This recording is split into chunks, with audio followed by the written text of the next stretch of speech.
Assalamualaikum warahmatullahi wabarakatuh. Halo pemirsa setia Sultan TV dimanapun Anda berada. Kembali lagi bersama saya Raudlo Rida dalam dialog bincang hari ini.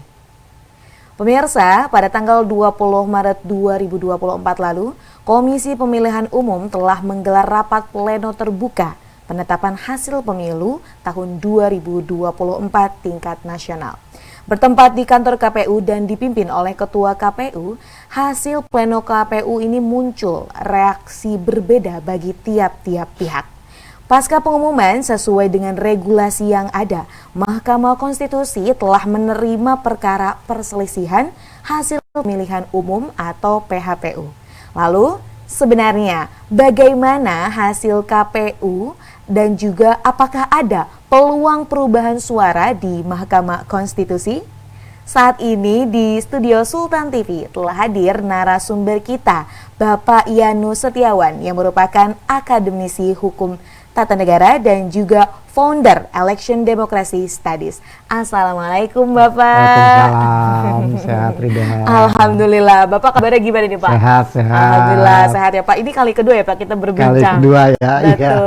Kalau hari ini Pak, wah kita matching nih Pak Iya, ya, abu-abu. kayaknya udah kayak mau jadi penyanyi grup gitu ya. Kayaknya bisa nih Pak, habis bincang kita nyanyi ya. Oke. Nah Pak, Oke. kalau yang sebelumnya nih kita masih bincang pemilu gitu Pak ya. Kalau hari ini kita akan bincang mungkin paskanya nih Pak. Oke. Untuk temanya nih Pak pada hari ini terkait dengan pleno KPU dan juga peluang perubahan suara di Mahkamah Konstitusi. Kita langsung saja ya Pak ya. Oke. Ke pertanyaan pertama nih Pak. Berdasarkan hasil pleno KPU Pak, saat ini sudah banyak pihak-pihak yang merasa kecewa dan akhirnya pun mengajukan gugatan kepada Mahkamah Konstitusi. Iya. Menurut pandangan Bapak nih, Iya. apa sih Pak tanggapan Bapak terkait hal itu? Secara umum ya, saya justru beranggapan ya bagus. Jadi orang sudah secara terbuka mengikuti rangkaian proses berdemokrasi di negara ini. Kemudian orang juga masing-masing sudah bisa membuat kesimpulan terhadap kerja-kerja, ya kalau dia individu DPD, kerja-kerja politiknya, partai politik juga sudah menghitung kerjanya, penyelenggara pemilu juga sudah menyatakan dia selesai bekerja, semua menyatakan dia selesai bekerja dan memiliki perhitungan-perhitungan tersendiri. Nah, perhitungan-perhitungan tersendiri itu ternyata berbeda antara satu dengan yang lainnya. Inilah yang disebut sebagai klaim atas pandangan. Nah, klaim atas pandangan yang berbeda-beda ini menimbulkan dispute, menimbulkan sengketa. Nah, muncullah yang namanya Mahkamah Konstitusi. Maka ini adalah sebuah jalan yang bagus bagaimana menjernihkan dan bisa membuat sama lagi perbedaan itu dengan satu institusi demokrasi yang itu secara kelembagaan diperintahkan oleh Undang-Undang Dasar Negara Republik Indonesia. Jadi ini bagus buat kehidupan demokrasi. Nggak ada persoalan. Jadi bukan suatu hal yang apa ya Pak, kalau sekarang kan ibaratnya udahlah pemilu tuh udah capek gitu. Ada kan beberapa berspekulasi, sudahlah terima aja. Tapi itu ternyata bagus ya Pak ya? Bagus. Demokrasi yang baik adalah demokrasi yang bisa diuji. Kan begitu. Betul, Semua kalau nggak bisa diuji gimana? Harus bisa diuji. Nah, begitu. Baik Pak. Kemudian nih Pak, apakah hasil pleno KPU ini dapat bersifat mutlak? Intinya begini, KPU ini kan bekerja dari bawah sampai dengan KPU RI ya, mulai dari tingkat TPS dihitung, kemudian sampai di kecamatan, sampai dengan tingkat kabupaten kota, tingkat provinsi, dan final itu ada di KPU RI. Kalau dalam perspektif final sebagai putusannya KPU, ya. Tetapi apakah itu menjadi final dalam hasil pemilu, maka instrumen hukum kita memberikan kesempatan orang untuk menyatakan berbeda pendapat dengan apa yang dilakukan di pleno KPU.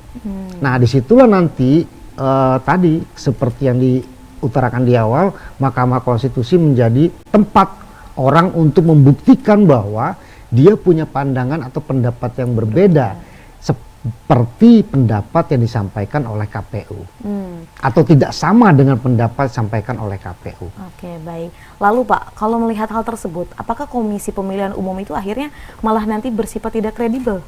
Kredibel tetap.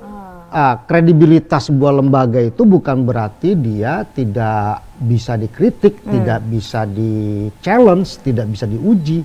Jadi lembaga yang kredibel kan bukan berarti lembaga yang tidak bisa diuji, gitu loh. Betul. Nah, berbeda dengan Mahkamah Konstitusi. Kalau Mahkamah Konstitusi secara konstitusional dia sudah ditegakkan, dia adalah yang terakhir dan yang paling mengikat. Baik. Nah, jadi tidak ada hubungannya ya Pak ya kalau Nggak misal ada. pertanyaan, KPU ini berarti tidak kredibel, tetap kredibel ya Pak ya? Tetap kredibel, tidak. Jadi gini, kritik apapun terhadap penyelenggaraan pemilu itu tidak membuat pelaksanaan pemilu itu ya menjadi tidak dilaksanakan. Iya. Ya faktanya sebagai sebuah peristiwa pemilu sudah dilaksanakan. Nah, yang satu klaim A, yang satu klaim B, ini sehat. Gitu loh. Berarti masih ya Iya ini kan, kan ini kita katanya ini warnanya sama. Oh belum tentu warnanya sama, karena pasti ada gradasi. Nah gradasi itu yang menentukan siapa? Ya ada instrumen penguji. Begitu. Iya. Makin menarik Pak ternyata. Kalau bahas tentang pemilu ini emang masih hangat-hangatnya nih Pak. Nah kemudian Pak, kita beranjak ke pertanyaan selanjutnya. Setelah perhelatan pemilu nih Pak, hingga pleno KPU dilaksanakan, KPU ini masih menjadi satu perbincangan yang sampai saat ini Pak masih dihujani pertanyaan terkait kecurangan pemilu Pak. Salah satunya soal Sirekap dan juga saksi peserta pemilu. Lalu sebenarnya itu tuh seperti apa sih Pak aslinya? Kalau kita sederhananya begini, baik Sirekap maupun yang berkaitan dengan penyelenggaraan pemilu itu kan serangkaian ikhtiar dan upaya yang dilakukan oleh KPU sebagai penyelenggara atau pelaksana dari pemilu untuk menyelenggarakan pemilu yang menurut mereka dengan adanya Sirekap dan berbagai instrumen produk kelembagaannya itu akan membuat pemilu lebih efektif. Nah ternyata dalam perjalanannya Sirekap mengalami masalah, kan begitu? Ya kan ini bagian dari fakta, kan begitu? Yang nanti bisa dilihat apakah bermasalah itu karena memang kondisional atau by design.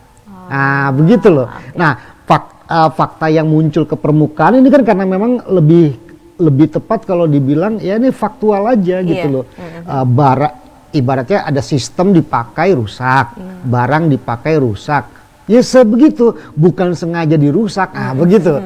Ya kan agak berbeda tuh kalau. Jadi menurut saya kritik terhadap aplikasi Sirekap, kemudian kritik terhadap apapun yang dilakukan oleh KPU itu berarti interest atau perhatian seluruh pihak yang berkaitan dengan kepemilukan itu sehat, berjalan dengan baik, nggak ada masalah. Semuanya melihat, gitu loh. Nah, kemudian Pak, berkaitan dengan tadi hujan dan pertanyaan untuk KPU, sebenarnya apa sih KPU itu harus bersikap seperti apa? Ya namanya mereka penyelenggara ya, ditugaskan oleh negara, kan gitu, sebagai sebuah lembaga yang secara khusus ngurusin pemilu. Harusnya memang tidak ada lagi tuh kritik, harusnya tidak ada lagi kesalahan, kan begitu.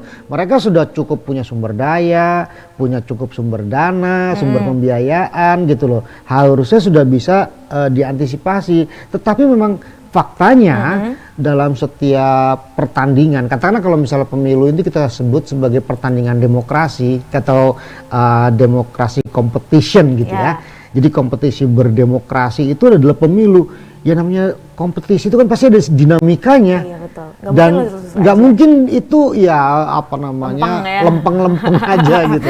Nggak mungkin. Jadi sepanjang itu masih sehat ya kita maknai ini sebagai pembelajaran berdemokrasi.